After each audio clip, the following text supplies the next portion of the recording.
धिक्कार है, इस बूढ़े बदमाश किशिमोतो को क्या हो गया है? क्या इसके पास सचमुच कोई विचार नहीं बचा है? यहाँ तक कि पड़ोस की बूढ़ी औरत का सब्जियों के लिए लड़ना भी इससे ज्यादा रोमांचक है। एक बहुत ही सुंदर आदमी अपने कंप्यूटर के सामने बैठा था। स्क्रीन पर बोरूटो देख रहा था, उसके हाथ कीबोर्ड पर घूम रहे थे। कीबोर्ड पर अनगिनत शब्द नाच रहे थे, शब्दों की जंग में उलझे हुए। काफी देर बाद बाइली ने अपने कीबोर्ड को जोर से दूर धकेला, उसके मुंह से एक छोटा टूथपिक लटक रहा था, और कहा, मिशन पूरा हुआ। आज का कीबोर्ड अमर कार्य भी उतना ही आसान था। वह अपनी मेज पर रखा पानी का गिलास उठाने ही वाला था कि अप्रत्याशित रूप से उससे पानी सीधे बिजली की पट्टी पर गिर गया। धिक्कार है, मेरा होमवर्क। बाइली का हाथ तुरंत आगे की ओर झुक गया और फिर वह बेहोश हो गया। असीम अस्त व्यस्त ब्रह्मांड में एक अकेली आत्मा भटक रही थी। दूर उस अस्त व्यस्तता के बीच एक मंद रोशनी टिमटिमा रही थी। और करीब और करीब और करीब, अंततः प्रकाश के दो एकाकी कण एक साथ मिल गए और एक महाद्वीप की ओर पागलों की तरह उड़ चले। कोनोहा गांव। भले ही मैं मर जाऊं, मैं तुम्हें सफल नहीं होने दूंगा। पीले बालों वाला एक आदमी एक विशालकाय 9 पूंछ वाली लोमड़ी के सामने खड़ा था, उसके हाथ की मुहरें लगातार चमक रही थीं। एक विशाल धुंधला शिनिगामी प्रेत तुरंत ही उस आदमी के पीछे प्रकट हो गया। बैरियर के बाहर एक बूढ़े आदमी ने उस आदमी को देखा जो पीछे न मुड़ने का दृढ़ निश्चय कर चुका था, और जोर से चिल्लाया, नहीं मिनटो, मुझे इस बूढ़े आदमी को ये करने दो। गांव को अभी भी तुम्हारे नेतृत्व की जरूरत है। मिनाटो नामिकाजे ने पीछे मुड़कर हल्की सी मुस्कान दिखाते हुए कहा, तीसरे होकेज, हमारे बच्चे का अच्छे से ख्याल रखना। नारुतो, आओ कुशिना, जाओ। मिनाटो, हमारे बच्चे के लिए, हमारे गांव के लिए। अदम्य सीलिंग चेन। उसके बगल में खड़ी लंबे लाल बालों वाली महिला के शरीर से शक्तिशाली सुनहरी जंजीरें फूट पड़ीं, जिन्होंने सीधे उसके सामने खड़ी विशालकाय 9 पूंछ वाली लोमड़ी को बांध दिया। गर्जन। अचानक विशालकाय 9 पूंछ वाली लोमड़ी पागल हो गई, उसके शक्तिशाली काटने की शक्ति ने उसे जोर से नीचे गिरा दिया। लेकिन उसका कोई असर नहीं हुआ। इसके बाद महिला भी बेहोश होकर जमीन पर गिर पड़ी। Reaper death seal. विशाल शिनिगामी प्रेत के हाथ में धारदार तलवार ने जोरदार वार किया, जिससे विशाल 9 पूंछ वाली लोमड़ी सीधे 2 टुकड़ों में कट गई। इसने तुरंत उसके शरीर पर यिन चक्र को सील कर दिया। 8 ट्रिग्राम सीलिंग स्टाइल सील। हालांकि मिनाटो गिरा नहीं, उसकी सीलिंग जुत्सु लगातार बदलती रही, और 8 ट्रिग्राम सीलिंग शैली ने बचे हुए यांग चक्र को सीधे उसके बच्चे के पेट पर सील कर दिया। फिर अंततः वह जमीन पर गिर पड़ा। बैरियर के बाहर खड़ा बूढ़ा आदमी तुरंत चिंतित हो गया और चिल्लाया, जल्दी करो, जल्दी से इस संरचना को तोड़ो। उफ, ये जगह कहाँ है? इतना उदास क्यों है? बाइली ने धीरे से अपनी आंखें खोलीं, अंधेरे और नम वातावरण को देखा और भौहें चढ़ाने से खुद को नहीं रोक सकी। उसने अपना हाथ बढ़ाया, अपनी आंखें रगड़ी और कुछ कहने ही वाली थी। नहीं, ये रोएदार क्यों है? यह क्या है? एक पंजा। बाइली ने अपनी आंखें जोर से झपकाईं, फिर उन्हें कसकर बंद कर लिया, फिर जल्दी से उन्हें फिर से खोल दिया। उसके पंजे में कोई बदलाव नहीं देखा। अंततः इसे सहन न कर पाने के कारण वह पूरे तहखाने में जोर से चिल्लाई, मेरा सुंदर चेहरा। धिक्कार है, मेरा सुंदर चेहरा। मैं फर से क्यों ढकी हुई हूँ? बाइली ने अपने नीचे बने गड्ढे की ओर देखा, जिसमें वह डूब नहीं सकती थी, और पानी में एक सुंदर लोमड़ी का चेहरा दिखाई दिया। बाइली का मुंह लगातार हिल रहा था, और प्रतिबिंब में लोमड़ी भी अपना मुंह हिला रही थी। अंततः बाइली ने अपनी किस्मत को स्वीकार कर लिया और आह भरते हुए पोखर में गिर पड़ी। आह, क्यों? अन्य ट्रांसमिग्रेटर्स को रिनेगन जैसी चीजें क्यों मिलती हैं, और मैं एक लोमड़ी क्यों हूँ? और कुर्मा का केवल आधा हिस्सा। वास्तव में मुझे ये भी नहीं पता कि यह लानत प्रणाली कहाँ गई। ये बहुत कष्टप्रद है। बाइली ने लगातार अपने छोटे पंजे हवा में हिलाए, फिर उन्हें जोर से पोखर में पटक दिया। आह, नारुतो दुनिया में स्थानांतरित हो गया और मुझे चुने हुए व्यक्ति का पावर बैंक बनना है। मैं मना करता हूँ। बाइली का शरीर सीधा बैठ गया, उसकी लोमड़ी जैसी आंखें अनिच्छा से भर गईं, और उसके शरीर में चक्र बेतहाशा बढ़ने लगा। आह, लानत है तुम पर। मेरे लिए चार्ज करो। तुरंत 8 त्रिग्राम सीलिंग शैली ने अपनी शक्ति प्रदर्शित की। अनगिनत सीलिंग जुत्सु ने तुरंत 9 पूंछ वाले की शक्ति को दबा दिया। तीसरे होकेज ने नारुतो को पकड़ रखा था, जो अभी भी कपड़े पहने हुए था। उसकी अभिव्यक्ति सूक्ष्म रूप से बदल गई, और वह तुरंत अनबू सीलिंग क्षेत्र में पहुंच गया। जल्दी, 9 पूंछ चक्र विसंगति। जल्दी, मुहर को मजबूत करो। अनगिनत रहस्यमय आकृतियां हाथ में स्क्रॉल लिए और मुखौटे पहने अपने स्क्रॉल खोलती हुई दिखाई दी। अनगिनत सीलिंग जुत्सु ने नारुतो के छोटे से शरीर को सीधे ढक दिया। अंततः अनगिनत सीलिंग टीमों की संयुक्त ताकत ने बाइली, इस अधूरे कुर्मा को दबाने में कामयाबी हासिल की। तीसरे होकेज ने नारुतो की ओर देखा, जो अब सामान्य हो गया था, और अपने विश्वासपात्र से कहा, ओह, ये तो सचमुच बहुत मजबूत प्रतिरोध है। क्या तुम्हें अभी तक कोई उपयुक्त 9 पूंछ वाला जिनचुरिकी नहीं मिला? तीसरे होकेज के पास खड़े मध्यम आयु वर्ग के व्यक्ति ने अपना सिर झुकाया और कहा, होकेज सामा को सूचित करते हुए, उजुमाकी कबीले के सदस्य वास्तव में बहुत कम हैं, कोई भी नहीं मिल सकता। कोनोहा गांव में भी कोई उपयुक्त शरीर नहीं मिला है। तीसरे होकेज हिरुजेन सरतोबी ने अपनी बाहों में बच्चे को देखा और हल्की सी आह भरी। आह, क्या यही नियति है? लगता है 9 पूंछ वाला जिनचुरिकी सचमुच तुम ही होगे। तुम्हें अपनी जान बचानी होगी। तीसरे होकेज ने जागृत नारुतो को देखा, जिसकी बड़ी आंखें उसे घूर रही थीं, और वह मदद नहीं कर सका, लेकिन छोटे नारुतो की नाक को चुटकी से दबा दिया। छोटे नारुतो ने अपना मुलायम सफ़ेद हाथ बढ़ाया और तुरंत ही हिरुजेन सरतोबी की तर्जनी उंगली पकड़ ली और उसे चूसने के लिए अपने मुंह में डालने ही वाला था। तीसरे होकेज ने तुरंत अपनी उंगली खींच ली और कहा, तुम ऐसा नहीं कर सकते। वाह वाह! लेकिन लिटिल नारुतो तीसरे होकेज की कार्रवाई से तुरंत क्रोधित हो गया और फूट फूट कर रोने लगा। संयोग से उसने तीसरे होकेज पर पेशाब भी कर दिया। तीसरे होकेज का चेहरा तुरंत काला पड़ गया। वह चमक उठा, नारुतो को सीधे अस्पताल ले गया और जल्दी से अपने कपड़े बदलने के लिए अपने घर चला गया। बाइली ये दृश्य देखती रही। उसका दबा हुआ गुस्सा अब असीम खुशी में बदल गया और वह हंसी, छोटे नारुतो, शाबाश। तुम्हारी इस हरकत ने उस बूढ़े को सचमुच बहुत प्रभावित किया। लेकिन अपनी हंसी के बीच में ही बाइली ने अचानक हंसना बंद कर दिया और सोचने लगी, क्या मैं सचमुच अपना पूरा जीवन इस बिग्गैल के पेट के अंदर बिताने वाली हूँ? आह, मैं वह 9 पूंछ वाली नहीं बनना चाहती। आह, वह चूनीब्यो बच्चा। डिंग! तभी एक कर्कश ध्वनि सीधे बाइली के कान में गूंजी। डिंग! बधाई हो, होस्ट, सफलतापूर्वक ट्रांसमाइग्रेट करने के लिए।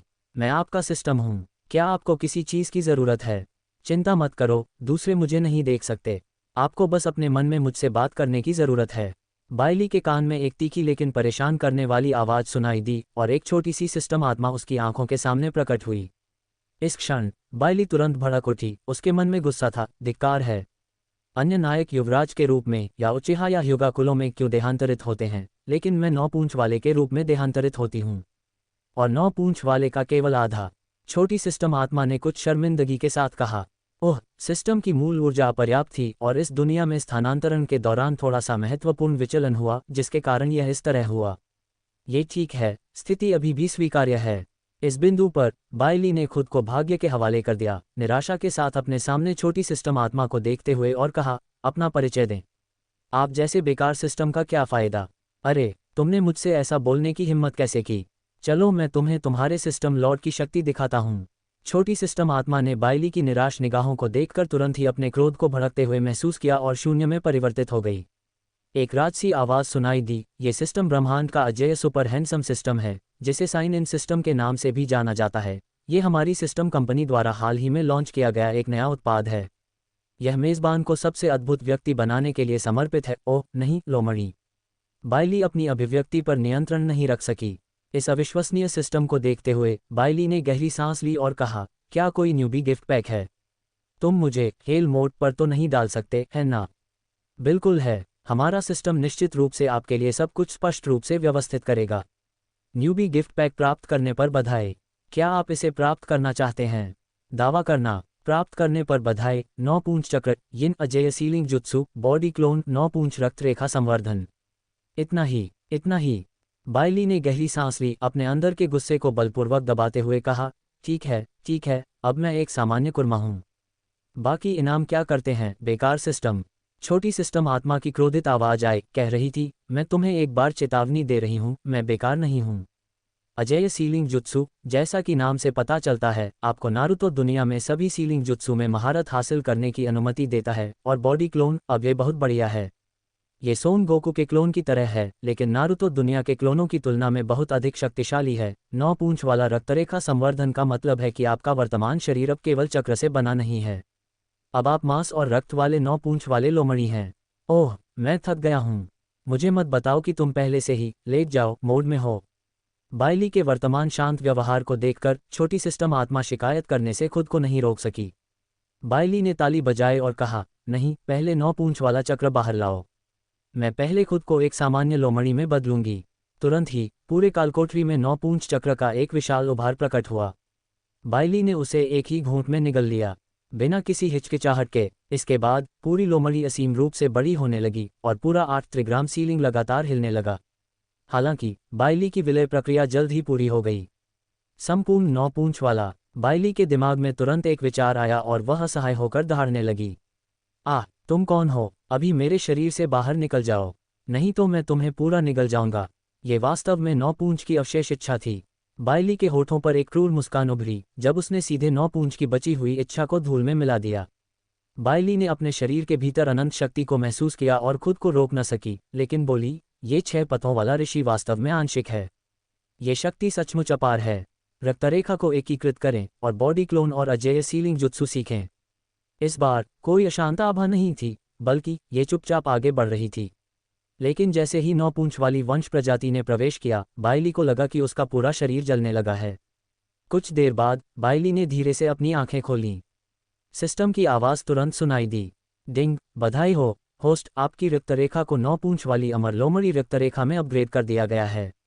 आपके पास एक साइन इन अवसर शेष है। क्या आप इसका उपयोग करना चाहते हैं? उपयोग, साइन इन सफल रहा। बधाई हो होस्ट, एक अनंत मंगेकियो शारिंगन प्राप्त करने पर अपने गुंडम के साथ खेलने का आनंद लें। आह, ये कुर्मा का शारिंगन कितना दिलचस्प है। बाइली के होठों पर एक हल्की सी मुस्कान खिल उठी और उसकी आंखों में एक शीतलता दौड़ गई। मंगेकियो का नमूना तुरंत बाइली की पुतलियों में उभर आया। बाइली ने अपनी आंखें बंद कर लीं और मंगेकियो तुरंत गायब हो गया। अपने सामने दोषपूर्ण 8 ट्रिग्राम सीलिंग को देखते हुए बाइली अपनी लोमड़ी जैसी आंखें घुमाने से खुद को नहीं रोक सकी और बोली, ये टूटी हुई संरचना मेरे पलटने के लिए भी पर्याप्त नहीं है। इसके बाद बाइली के लोमड़ी के पंजे ने विशाल पिंजरे को छू लिया और विशाल पिंजरा तुरंत गायब हो गया और उसके अंदर एक पारदर्शी संरचना प्रकट हुई।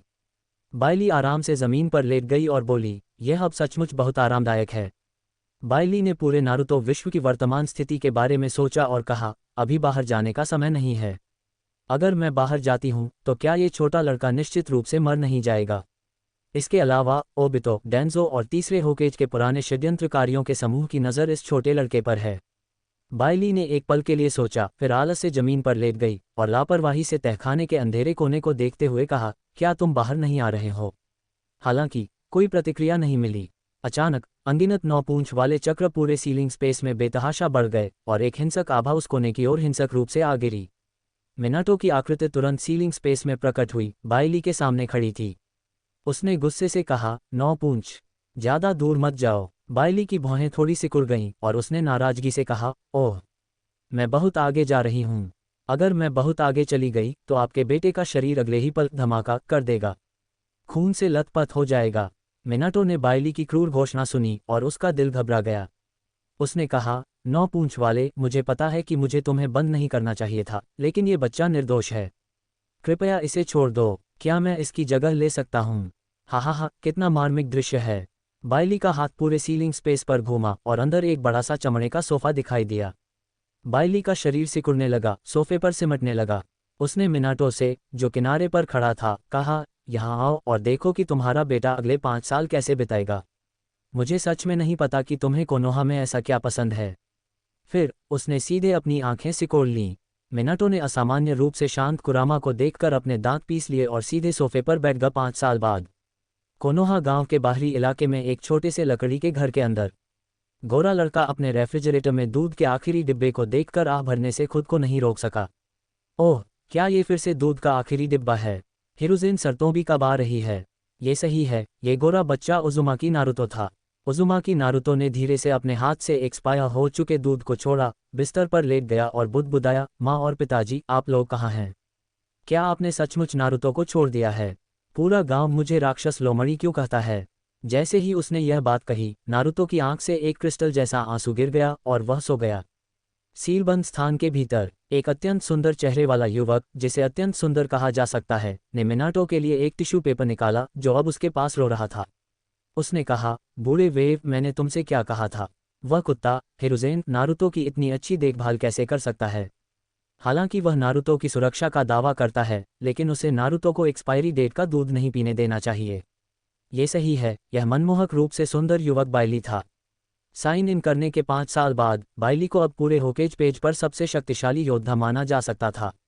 कोई यह भी कह सकता है कि वह अमरता की खोज में लगी एक लोमड़ी थी, एक अमर लोमड़ी। उसके बगल में खड़े मिनाटो की भी आंखें लाल थीं, उसका दिल तीसरे होकेज और यहाँ तक कि पूरे कोनोहा गांव के प्रति आक्रोश से भरा हुआ था। बाइली से 5 साल की व्यवस्थित शिक्षा के बाद आग की इच्छा, जिस पर मिनाटो कभी विश्वास करता था, अब छिद्रों से भरी हुई थी। प्रतिष्ठित चौथे होकेज ने सभी ग्रामीणों को बचाने के लिए अपने जीवन का बलिदान दिया, लेकिन अंत में उनके अपने बेटे को ग्रामीणों द्वारा एक अशुभ प्रतीक माना गया। मिनाटो की उंगलियां चटकने लगीं और वह गुस्से से बोला, धिक्कार है हिरुज़ेन पर, धिक्कार है। बाइली, मेरी मदद करो, मैं उसे मार डालूंगा। जल्दी मत करो, तुम आज नारुतो को देख पाओगे। इसके साथ ही बाइली ने अपना हाथ थोड़ा हिलाया और नारुतो की पतली आकृति तुरंत सीलबंद स्थान में प्रकट हो गई। नारुतो ने अपनी नींद भरी आंखें रगड़ी और बुदबुदाया, ये कहाँ है? मिनाटो का शरीर अचानक कांप उठा और वह अपने स्थान से गायब हो गया। बाइली ने अपना सिर हिलाया और आह भरी, ओह तुम सचमुच कुछ खास हो। नारुतो ने सीलबंद स्थान के केंद्र में सुंदर बाइली को देखा और फिर पूछा, बड़ी बहन ये कहाँ है? बाइली के होंठों पर मुस्कान आ गई और उसने कहा, यह ऐसी जगह है जहाँ कोई और नहीं आ सकता। यहाँ सिर्फ तुम और मैं ही हैं। इस समय नारुतो चिंतित लग रहा था और बोला, बड़ी बहन मैं बाहर कैसे निकलूं? मुझे बाहर निकलना है, मुझे अपने माँ और पिताजी को ढूंढना है। मैं अभी भी होकेज बनना चाहता हूँ। लेकिन इस समय बाइली एक अलग व्यक्ति की तरह लग रही थी। उजुमाकी नारुतो को गौर से देख रही थी और पूछ रही थी, नारुतो मैं तुमसे पूछती हूँ, क्या तुम अभी सचमुच खुश हो? बाइली के शब्दों में बहुत जादू था और नारुतो का मूड तुरंत शांत हो गया। उसने कहा, जाहिर है मैं खुश हूँ, लेकिन गांव के लोग मुझे राक्षस लोमड़ी क्यों कहते हैं और बाकियों के तो माँ बाप हैं, पर मेरे नहीं। इस समय अंधेरे में डूबा मिनाटो खुद को रोक नहीं सका। वह दौड़कर बाहर आया और उजुमाकी नारुतो को कसकर अपनी बाहों में जकड़ लिया। मेरे बेटे, पापा को बहुत दुख है। तुरंत ही मिनाटो की आंखों में आंसू आ गए। काफी देर बाद आखिरकार मिनाटो ने अपना आलिंगन छोड़ा। नारुतो अपने सामने खड़े परिचित व्यक्ति को घूरता रहा। उसने कहा, क्या वह सचमुच मेरे पिता हैं? लेकिन इस समय नारुतो की नज़र बाइली पर पड़ी, जिसने मुस्कुराकर अपना सिर हिलाया। अगले ही पल एक छोटी सी मुट्ठी मिनाटो के पेट पर जोर से पड़ी। छोटा नारुतो तुरंत मिनाटो की बाहों में कूद पड़ा और रोते हुए बोला, पिताजी मुझे आपकी बहुत याद आती थी। बाइली ने यह मार्मिक दृश्य देखा और चुपचाप देखते हुए एक तरफ हट गई। काफी देर बाद बाइली सोफे पर बैठी खुश पिता और बेटे को गले मिलते हुए देखकर बोली, बस बहुत हो गया, मुझे अभी भी बहुत काम करना है। मिनाटो ने यह सुना और एक शर्मिंदा मुस्कान दी और नारुतो को बाइली के सामने लाया। अरे बच्चे, क्या तुम मेरे शिष्य बनने को तैयार हो? बाइली ने अपने सामने मासूम बच्चे को देखा और आलस से कहा। लेकिन इस समय मिनाटो का चेहरा काफी बदल गया और उसने बाइली के कान में फुसफुसाया, क्या तुम गंभीर हो? बकवास, मैंने, बाइली, कब झूठ बोला है? क्या तुमने मुझे कभी देखा है? नारुतो ने अपने सामने बड़ी बहन की ओर देखा और धड़ाम से घुटनों के बल बैठकर बोला, मैं बड़ी बहन का शिष्य बनने को तैयार हूँ। बड़ी बहन के अलावा किसी ने भी मुझ पर इतना दया नहीं की। बाइली ने मिनाटो की ओर देखा और मुस्कुराई, फिर नारुतो से कहा, उठो, अब तुम मेरे शिष्य हो। बाइली, मैं तुम्हें चक्र निष्कर्षण की यह विधि बताऊंगी। जब तुम वापस जाओ तो अपना चक्र निकालना शुरू कर देना। ओह, और कोनोहा गांव के ऊंचे अधिकारियों की बातों पर भरोसा नहीं किया जा सकता। यहाँ क्या हुआ इसके बारे में आप उन्हें कुछ नहीं बता सकते। समझ रहे हो, तुम्हारे पिता का अस्तित्व भी उजागर नहीं होना चाहिए। नारुतो ने बाइली की बातें ध्यान से सुनी और कहा, ये शिष्य समझ गया। आज मेरे पास एक गुरु है। बाइली ने प्यार से नारुतो के बालों को सहलाया और साधना तकनीक और एक छवि बाइली की उंगलियों के माध्यम से नारुतो के दिमाग में प्रवेश कर गई। ठीक है, तुम्हें वापस जाना चाहिए। अगर तुम ज्यादा देर से आए तो तुम्हारे घर के बाहर वाले फिर से रिपोर्ट कर देंगे। इसके साथ ही बाइली ने अपना हाथ हिलाया और उजुमाकी नारुतो की आकृति तेजी से पीछे हट गई, चिल्लाते हुए, अलविदा गुरु। अलविदा पिताजी। मिनाटो बाइली के पास खड़ा हुआ और पूछा, तुमने उसे क्या दिया? ओह, क्या अब तुम भी इसके बारे में पूछ रहे हो? कुछ खास नहीं, बस कोनोहा गांव की एक छोटी सी तस्वीर। मिनाटो को पता था कि यह क्या था और वह कुछ क्षण के लिए चुप रहा और फिर बोला, क्या ये वास्तव में नारुतो के लिए अच्छा है? ये सुनते ही बाइली के चेहरे के भाव तुरंत बदल गए।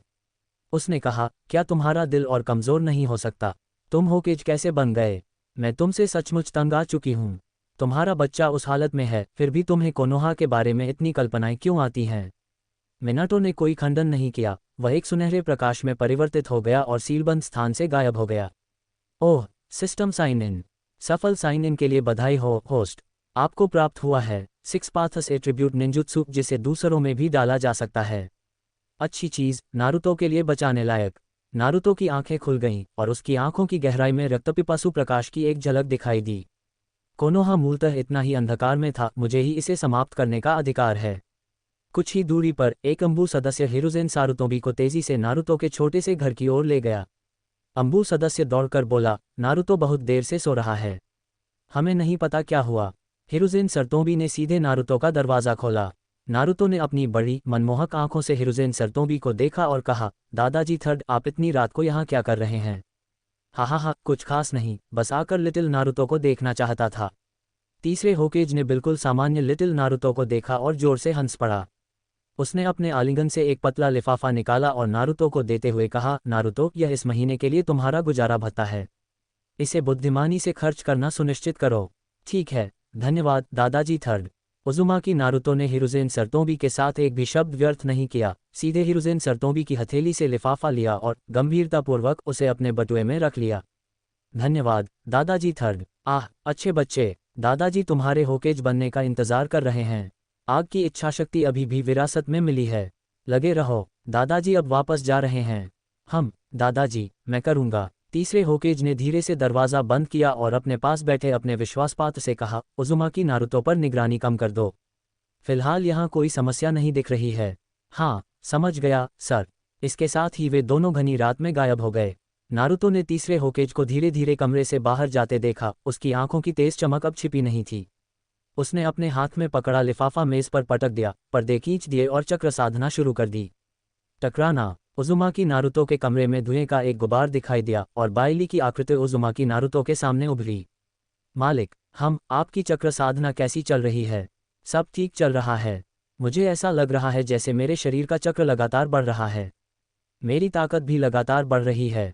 बाइली ने सिर हिलाया, फिर मुड़कर शराब का एक घूंट लिया। यह अच्छा है। 3 शरीर जुत्सु का अच्छी तरह से अध्ययन करो। मैं थोड़ी देर के लिए बाहर जा रही हूँ, मेरी चिंता मत करो। कोनोहा गांव में एक उजाड़ कबीला मैदान, सेंजू कबीला मैदान। बाइली की आकृति वहां प्रकट हुई, लगातार आहें भर रही थी। कोनोहा का सबसे शक्तिशाली महान कबीला अब पूरी तरह से खाली हो गया है। ये वास्तव में दुख और दया का अनुभव कराता है। वाह, वहां कौन है? काले कपड़े पहने एक निंजा तुरंत छत पर प्रकट हुआ और एक कुनाई सीधे बाइली की ओर उड़ गया। बुद्धिहीन जड़। बाइली की आकृति तुरंत निंजा के पीछे प्रकट हुई। उसकी हथेली सीधे छाया के सिर को ढक रही थी। धत्तेरी की, लेकिन छाया ने आशा नहीं छोड़ी और तेजी से अपने निंजा ब्लेड से उसके पीछे वार किया। झनकार। 2 पतली उंगलियों ने वास्तव में ब्लेड को जकड़ लिया। तुम सचमुच अपनी जगह नहीं जानते। बाइली की आवाज मूल सदस्य के कानों में गूंजी और उसके हाथ में मौजूद ऋषि चक्र ने तेजी से मूल सदस्य के मस्तिष्क पर आक्रमण किया। उज़ुमाकी नारुतो आपके स्वामी हैं। उज़ुमाकी नारुतो आपके स्वामी हैं। तुरंत ही रूट सदस्य के मन में केवल यही विचार रह गया और वह तुरंत जमीन पर घुटने टेक बैठा। आज से तुम्हें यहाँ अंत कहा जाएगा। अपनी पहचान छिपाओ और उज़ुमाकी नारुतो की सुरक्षा की पूरी कोशिश करो। समझे? समझ गया सर। फिर कुछ छलांगों के साथ वह अंधेरे में गायब हो गया। रूट, कोनोहा की नींव, डेंजो शिमुरा, पूरे होकेज नेतृत्व को शुद्ध करने की आवश्यकता है। उचिहा वास्तव में एक अच्छी ताकत है। बाइली की आंखों की रोशनी टिमटिमा गई और फिर वह भी चांदनी में गायब हो गई। उचिहा कबीले मैदान। बाइली की भूतिया आकृति सीधे उचिहा कबीले के मैदान के केंद्र में दिखाई दी। उसकी आभा ने धीरे धीरे पूरे उचिहा कबीले के मैदान पर दबाव डालना शुरू कर दिया। उचिहा फुगाकू ने नींद में अचानक आंखें खोलीं। एक शक्तिशाली व्यक्ति की आभा। तुरंत ही उचिहा फुगाकू की आकृति भूत की तरह घूमी और तुरंत बाइली के सामने प्रकट हुई। अरे, ये युवक इतना सुंदर क्यों है? उचिहा फुगाकू ने अपने दिमाग से अस्वस्थ विचार को निकाल दिया और ठंडे स्वर में बाइली से कहा, क्या मैं पूछ सकता हूं कि आप इतनी देर रात मेरे उचिहा कबीले के मैदान में क्यों आए हैं? अगर कुछ नहीं है तो कृपया जल्दी से चले जाए। हालांकि बाइली ने कहा, अगर मेरे पास कुछ नहीं होता तो मैं आपके पास क्यों आता? क्या होता अगर मैं आपको बताता कि उचिहा कबीले का 2 साल में सफाया हो जाएगा? मुझे आश्चर्य है कि क्या आपके पास मेरे साथ इस मामले पर चर्चा करने का समय है। उचिहा फुगाकू की अभिव्यक्ति तुरंत बदल गई। एक कुनाई तुरंत उसके हाथ में दिखाई दी और उसने इसे बाइली की ओर फेंक दिया। बकवास, तुम किसी दूसरे निंजा गांव द्वारा भेजे गए जासूस हो। देखो, मैं तुम्हें गिरफ्तार कर लेता हूं और होकागे सामा को सौंप देता हूं। क्या तुम सचमुच अपने मन की बात नहीं समझते? जरा ध्यान से सोचो, मैं कल भी इसी समय यहाँ रहूंगा। बाइली ने अभी भी जिद्दी उचिहा फुगाकू को देखा, मदद नहीं कर सकी लेकिन अपना सिर हिला दिया और फिर मुड़ गई और एक लोमड़ी के मुखौटे में बदल गई, प्रस्थान कर गई। फुगाकू ने लोमड़ी के मुखौटे को गंभीरता से देखा और एक ऐसी आवाज में जिसे केवल वही सुन सकता था, कहा, आखिर वह कौन है? वह उचिहा के आंतरिक मामलों के बारे में इतना कुछ कैसे जानता है? ये कहकर वह अपने कमरे में लौट आया। उचिहा मिकोतो बिस्तर के पास खड़ा हो गया और पूछा, वह कौन था? फुगाकू ने अपने हाथ में लिए लोमड़ी के मुखौटे को शून्य दृष्टि से देखा और कहा, मुझे भी नहीं पता, लेकिन वह निश्चित रूप से एक शक्तिशाली व्यक्ति है। आकाश हल्का सा चमकीला था। बाइली धीरे धीरे सड़क पर चल रही थी और सुबह के समय कोनोहा गांव के एकमात्र खूबसूरत दृश्य सुबह के बाजार को देख रही थी। सुंदर महिला, आओ चावल का गोला खाओ, ये बहुत स्वादिष्ट है। एक विक्रेता ने बाइली का अभिवादन किया। बाइली का चेहरा तुरंत काला पड़ गया और वह तेजी से उस क्षेत्र से बाहर निकल गई। पीछे से विक्रेता की आवाज आती रही, मानो वह ये व्यवसाय खोना नहीं चाहता था। सुंदर महिला, मत जाओ, ये सचमुच बहुत स्वादिष्ट है, एक खाओ। टकराना। बाइली सीधे एक गली में मुड़ गई और एक धमाके के साथ वह धुएं के गुबार में बदल गई और उस स्थान से गायब हो गई। धिक्कार है, वह कैसा व्यक्ति था? वे ये भी नहीं बता सके कि मैं एक बड़ा आदमी हूँ। बाइली गुस्से से सीलिंग स्पेस में सोफे पर बैठ गई, बड़बड़ाते हुए, मानो उसका पूरा ऋषि शरीर जागने वाला हो। मिनाटो उसकी हंसी सहन करता रहा, अपने सामने सब कुछ देखता रहा, बोलने की हिम्मत नहीं जुटा पाया। वैसे मिनाटो, अगली बार जब नारुतो वापस आए तो उसे रेसेंगन और अपने फ्लाइंग थंडर गॉड के बारे में सिखाना याद रखना। हम थोड़ी देर बाद कोनोहा छोड़ देंगे। वास्तव में हम कोनोहा में हमेशा के लिए रहने से हम एक ही बार में वर्तमान कोनोहा नेतृत्व को पलट नहीं पाएंगे। डेंसो शिमुरा की जड़ को उखाड़ना इतना आसान नहीं है। मिनाटो ने बाइली की बातें सुनी और सिर हिलाया। मैं समझता हूँ। फिर वह सीलिंग स्थान से गायब हो गया। बाइली की आंखों से लगातार सुनहरी रोशनी निकल रही थी जब वह अपने द्वारा बनाए गए सुनहरे 9 पूंछ वाले चक्र क्लोन को देख रही थी और विचारों में खोई हुई थी। मॉडल जेमिनाई -2.5 योजक चिन्ह FLASH। बाइली की हथेलियों से सुनहरी रोशनी निकलने लगी और अनगिनत चक्र बाइली के शरीर से अलग होने लगे। कुछ ही देर बाद बाइली ने अपने सामने कुरामा को देखा और थोड़ा सिर हिलाया। मेरी वर्तमान शक्ति 6 पथों के ऋषि के बराबर होनी चाहिए। पतली हवा से 9 पूंछ का निर्माण करना। बाइली के हाथों की मुहरें लगातार बदलने लगी और एक विशाल लोमड़ी का असली रूप मुहर लगाने वाले स्थान के भीतर प्रकट हुआ। एक पारदर्शी और खंडित आत्मा बाइली के सिर से उड़कर सीधे नवप्रकट कुर्मा के शरीर में प्रवेश कर गई। बाइली धीरे धीरे मानव आकार में लौट आए, अपने सामने सचेत 9 पूंछ चक्र को देखकर और पुष्टि में सिर हिलाकर। बुरा नहीं है, यह इस विमान की कार्यकारणता को बहाल करने में सक्षम होना चाहिए। इसके बाद उजुमाकी नारुतो की आकृति सिस्टम स्पेस में दिखाई दी। मालिक, मम, इधर आओ, इस 9 पूंछ वाले को देखो। उजुमाकी नारुतो ने अपने सामने खड़े विशालकाय 9 पूंछ वाले को देखा। उसका चेहरा प्रशंसा से भरा हुआ था और उसने कहा, वाह, ये तो बहुत बढ़िया है गुरु, आपने ये कैसे किया? बाइली ने अपने छोटे शिष्य के सिर पर हाथ फेरा और कहा, यह तुम्हारे गुरु के लिए एक छोटी सी बात है। याद रखो, जब गुरु आसपास नहीं होते तो ये तुम्हारा सबसे बड़ा सहारा होता है। जब ये गिर जाएगा तो गुरु तुम्हारे पास प्रकट होंगे। तुरंत बाइली ने सिस्टम का इनाम निकाल लिया और सभी निंजात्सु विशेषताएं लिटिल नारुतो के शरीर में इंजेक्ट होने लगीं। कुछ समय के लिए नारुतो के पूरे शरीर को ऐसा महसूस हुआ मानो वह प्रकृति में ही उड़ रहा हो। गुरुजी, बहुत अच्छा लग रहा है, लेकिन क्या इसका मतलब है कि गुरुजी, आप यहाँ से जा रहे हैं? छोटे नारुतो ने अपने सामने खड़े सुंदर आदमी को देखकर असमंजस में पूछा। बाइली मुस्कुराए और नारुतो के सिर पर थपथपाते हुए बोली, ऐसा कैसे हो सकता है मास्टर? निश्चित रूप से आपके साथ रहेंगे और देखेंगे कि आप कोनोहा में मिले सभी अपमानों का बदला उन्हें कैसे देते हैं। गुरुजी, मैं निश्चित रूप से कड़ी मेहनत करूंगा। नारुतो, तुम यहाँ हो। मिनाटो नामिकेस की आकृति अचानक उन दोनों के सामने प्रकट हुई और उसी समय उसने सीधे अपने आलिंगन से 2 गुप्त स्क्रॉल निकाले। छोटा नारुतो मिनाटो नामिकाज़े के पास गया, उसकी आंखें चौड़ी थीं। पिताजी, यह क्या है? ये तुम्हें और मजबूत बनाने वाली चीज़ है। कोनोहा हमारे परिवार का ऋणी है और अब समय आ गया है कि वे उसे चुकाएं। इस समय अपने बेटे को देखकर मिनाटो के दिल में आग की इच्छा पहले ही ध्वस्त हो चुकी थी। वह अपने बेटे को सहलाते हुए मुस्कुराया। होकेज कार्यालय। डेंजो शिमुरा का हाथ हिरुजेन सारुटोबी की मेज पर जोर से टकराया। उसने गुस्से से कहा, हिरुजेन, मुझे लगता है कि तुम सचमुच बूढ़े हो रहे हो। तुम जिनचुरिकी की निगरानी कैसे कम कर सकते हो? क्या तुम नहीं जानते कि एक जिनचुरिकी एक गांव के लिए कितना महत्वपूर्ण है? मैंने पहले भी कहा है, यदि आप जिनचुरिकी को मुझे सौंप देंगे तो मैं आपको सबसे उत्कृष्ट निंजा लौटा दूंगा। हिरुजेन सरतोबी ने कुछ नहीं कहा, बल्कि शांति से अपने सामने खड़े अक्षम और क्रोधित बूढ़े व्यक्ति को देखा। नहीं, तुम्हारा क्या मतलब है? कम से कम कुछ तो बोलो। मुझे लगता है कि होकेज के रूप में तुम और भी बेकार होते जा रहे हो। इस समय डेंजो शिमुरा ने शांत हिरुजेन सरतोबी को देखा। उसके हृदय में एक अनैच्छिक बेचैनी उत्पन्न हो रही थी, लेकिन उसकी आभा में समर्पण का कोई संकेत नहीं दिख रहा था। हिरुजेन ने अपने कप में चाय का आखिरी घूंट खत्म किया और कहा, डेंजो, बस इतना ही काफ़ी है। नहीं, मैं तुम्हारे हाथों गांव को बर्बाद नहीं होने दे सकता। कल मेरा रूट जाकर उस व्यक्ति को ले जाएगा। डेंजो, अंत में, क्या आप होकेज हैं या मैं होकेज हूँ? क्या कोनोहा एक ऐसी जगह है जहां आप जो चाहें कर सकते हैं? हिरुज़ेन सरतों भी अंततः इस समय डेनजो शिमुरा के शब्दों को बर्दाश्त नहीं कर सका, अचानक खड़ा हो गया, उसकी आंखें उसके सामने डेनजो शिमुरा को गौर से देख रही थीं। इस समय निंजा हीरो की दबंग आभा भी सीधे सक्रिय हो गई थी और उसकी पूरी आभा सीधे डेंजो शिमुरा से टकरा गई थी। डेंजो शिमुरा ने अपने सामने बैठे बूढ़े आदमी को गुस्से से भड़कते देखा और उसने भी उसका सामना नहीं किया। ठीक है, तुम्हें अपने शब्द याद हैं, मैं तुमसे कह रहा हूं, अगर जिनचुरिकी को कुछ हुआ तो तुम सबसे बड़े अपराधी होगे।